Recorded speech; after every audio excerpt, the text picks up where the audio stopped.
Magandang araw mga kasaka. Ang ipakikita ko sa inyo, yung ginagawa nating propagation ng ating mga namumunga na mga mangustin, ano? So, kung makikita nyo rito, ano? Ito yung tinatawag nating grafting, ano? Ito yung grafting natin, ano? Kung makikita nyo, may bagong suloy na, ano? Ibig sabihin, successful tayo rito, ano? At ito na more than almost 2 months na to. Sadyang ganyan ang mangustin, no? Medyo matagal bago siya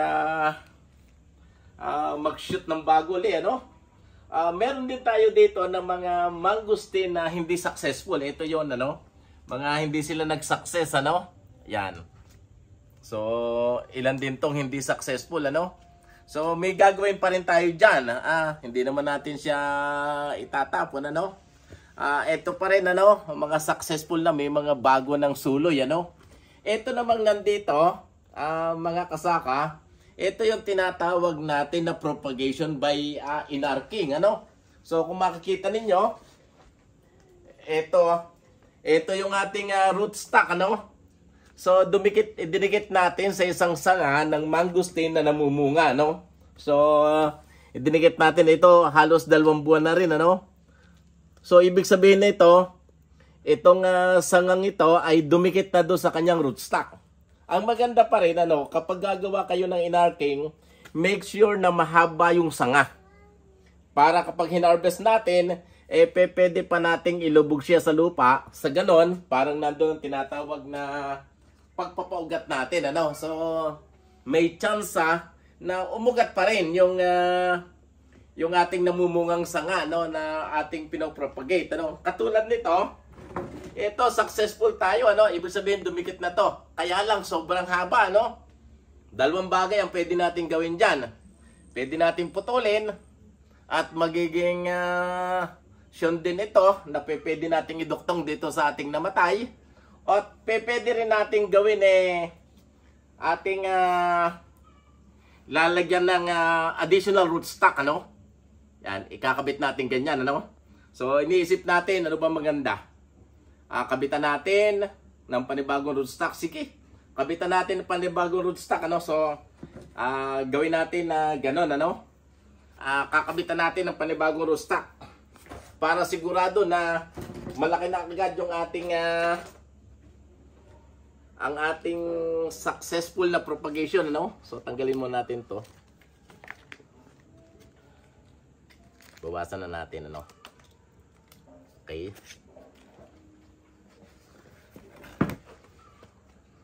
Tapos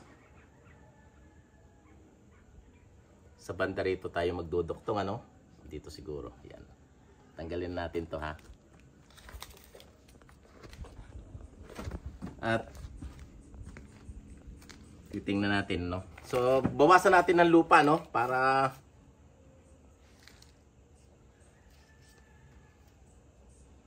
mailubog natin, ano.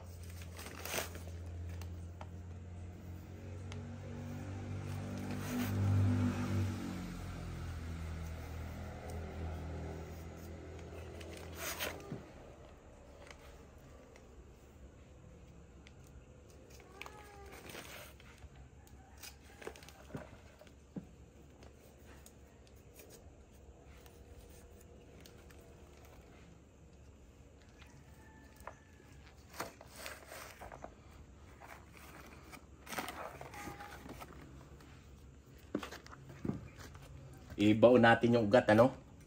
Ang maganda nito, mga kasaka, kapag naging successful to, magiging 3 yung kanyang rootstock, ano.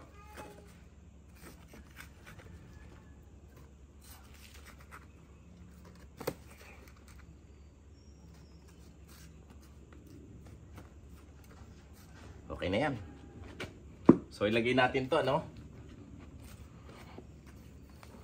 Yes. Then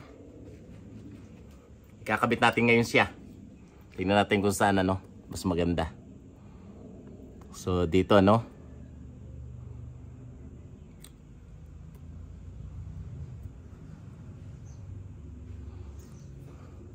So kukuha na natin to.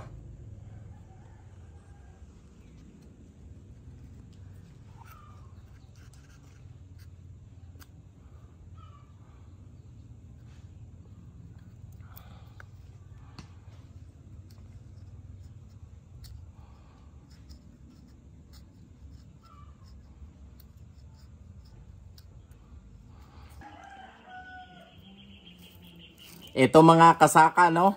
Atin ngayong ididikit, ano? Tatalian natin ng medyo mahigpit para totally na kumapit.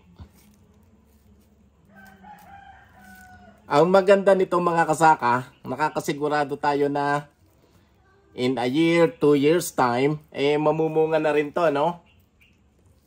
Lalo pat ganitong tatlong rootstock ang ating ginagamit, ano? Ang kanyang pinaka ugat, ano? Biro mo from tatlong puno.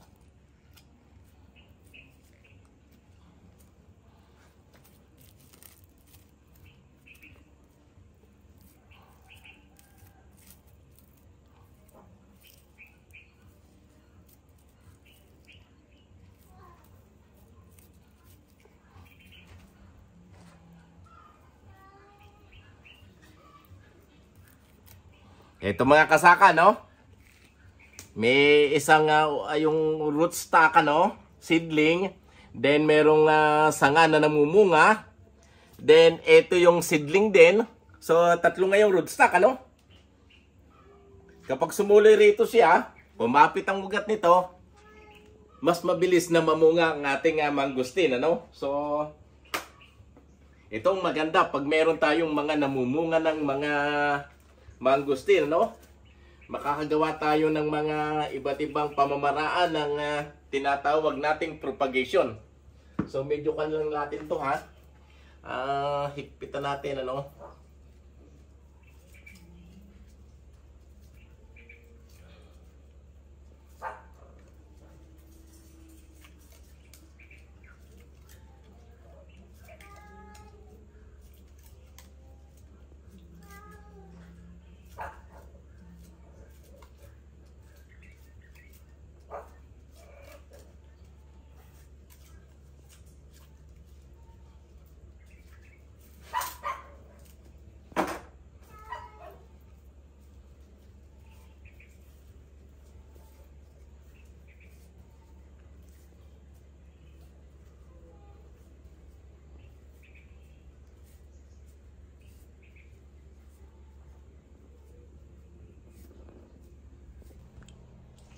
Ang maganda rin kasaka, kapag magmamarko tayo o kaya ay maggaganito, ano, magdadagdag tayo sa mga bago nating propagation, dapat nandito tayo sa pinaka greenhouse, ano? Yung ibig sabihin, there is a sufficient supply of sunlight. At ang mas maganda, hindi siya mababasa ng ulan para madamage yung ating kinakabit, ano?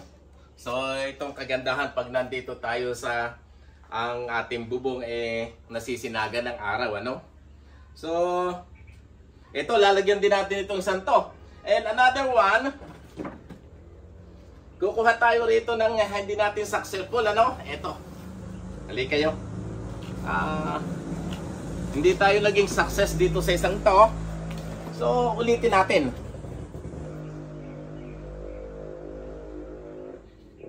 Panilol natin, ano?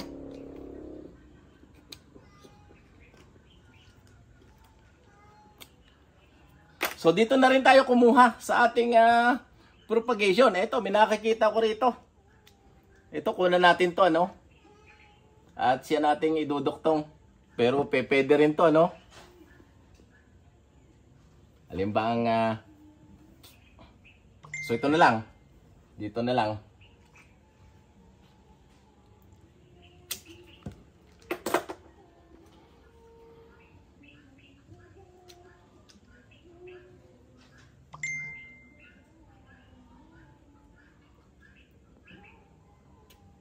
Ito mga kasaka, ha.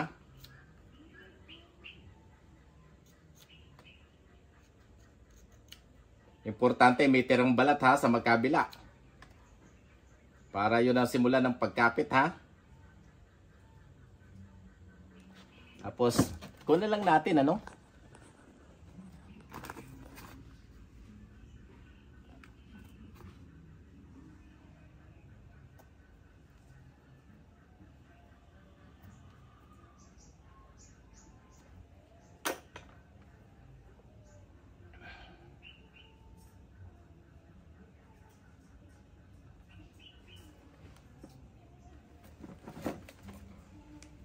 Then balutan natin ano.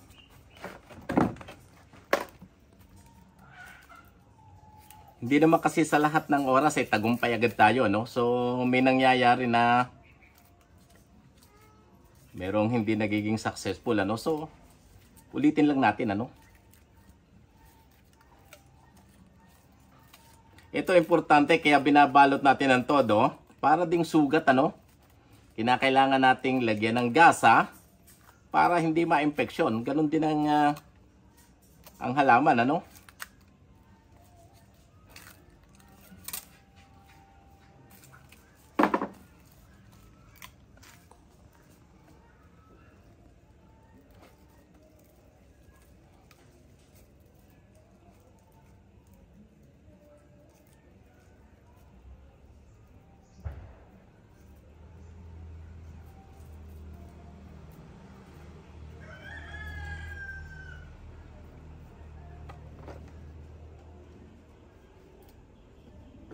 So, lagyan na lang natin ng plastic, ano? Ito, lalagyan natin siya ng ganito, ano? To protection from excessive, heat, ano? Tanggalin natin to, okay? So, ayan. Another try.